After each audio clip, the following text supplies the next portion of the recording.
Good morning মা। Good morning. কি ব্যাপার, আচ্ছা তাড়াতাড়ি উঠলি কেন? কলেজটা নেই, ছুটি আজকে, একটু দেরি করে উঠতে পারতি। আরে ইচ্ছা তো ওরকমই ছিল যে আরেকটু বেলা করে উঠবো, কিন্তু ঘুমটাই তো ভেঙে গেল। যাই হোক, তুমি এখনো টিফিন করোনি? আর টিফিন? যেদিন থেকে তোর বৌদি এসেছে না, সেদিন থেকে সব কাজের টাইমই চেঞ্জ হয়ে গেছে। ওকে আমি বলেছিলাম যে 8টার মধ্যে আমার টিফিনটা দিয়ে দিতে। কোথায়? এখন দেখ 8:30 বাজে, এখনো দিল।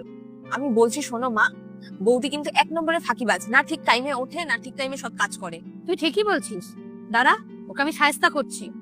প্রিয়া, হ্যাঁ প্রিয়া, 8:30 তো বাজে, টিফিনটা কি পাবো না পাবো না? হ্যাঁ মা, আমাকে আর 10টা মিনিট দিন, তার মধ্যে খাওয়া রেডি হয়ে যাবে। এখনো 10 মিনিট? আচ্ছা, তোমাকে আমি কতবার বলেছি যে আমাকে সকাল সকাল টিফিনটা দিয়ে দিও। আজ ঘুম থেকে উঠতে একটু লেট হয়ে গেছে, সেই জন্যই আর কি দেরি হচ্ছে। ঠিক আছে, আপনি একটু বসুন, আমি এক্ষুনি আপনার খাবারটা নিয়ে আসছি। তোমাকে আমি কতবার বলেছি সকালে ঘুম থেকে একটু তাড়াতাড়ি ওঠো, তা না তুমি দেরি করে উঠবে। তাহলে দেরি করে উঠলে তোমার কাজগুলো হবে কি করে? এখন কি এখানে দাঁড়িয়ে থাকলে হবে? যাও নিয়ে আসো গিয়ে। ঠিক আছে মা, আমি নিয়ে আসছি।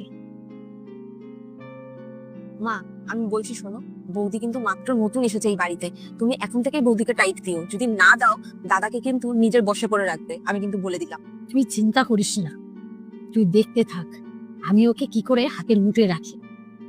মা, আপনার খাবারটা টেবিলে আমি রেখে দিয়েছি। আর রিম্পি, তুমি এসে খেয়ে নাও। হ্যাঁ, আমি টিফিন করব, কিন্তু আমি না একটু চাউমিন খাবো, তুমি আমার জন্য একটু চাউমিন করে দাও। আমি তো অলরেডি সবার জন্য ব্রেকফাস্ট বানিয়ে ফেলেছি, আবার এখন। আচ্ছা ঠিক আছে, আমি তোমাকে সন্ধ্যেবেলা চাউমিন বানিয়ে দেবো। ওর চাউমিন খেতে ইচ্ছা করছে এখন, আর তুমি সন্ধ্যাবেলা করে দেবে? ছেড়ে দাও মা, আমি চাউমিন খাবো না, আমি বাইরে থেকে কিছু একটা অর্ডার করে নিচ্ছি। দেখেছো তো, আমি তোমাকে আগেই বলেছিলাম যে বৌদি এক নম্বরের ফাঁকিবাজ। সকালবেলা উঠবে না, কাজ করতে চাইবে না, কিছু না। বাবা মা যে কি শিখে কাটিয়েছে কে জানে। রিম্পি, আমি তোমাকে এমন কি বলেছি যে তুমি আমার বাবা মা তুলে কথা বলছো? তোমার যা বলার হয় তুমি আমাকে বলো, তুমি আমার বাবা মাকে নিয়ে একটা কথাও বলবে না। কেন বলবো না মা বাবার কথা তোমার তুলে? তোমার বাবা মাই তো তোমাকে এই শিক্ষাগুলো দিয়েছে, ফাঁকিবাজ বানিয়েছে। একটা ফাঁকিবাজ মেয়েকে আমাদের গলায় বেঁধে দিয়েছে। ব্যাস, অনেক হয়েছে। আর একটা কথা যদি তুমি আমার বাবা মাকে নিয়ে বলেছো, তাহলে কিন্তু খুব খারাপ হয়ে যাবে। খারাপ হয়ে যাবে মানে? কি খারাপ হয়ে যাবে? মারবে তুমি আমাকে? মারো দেখি। এখনো বলছি চুপ করে যাও, না হলে না হলে না হলে কি?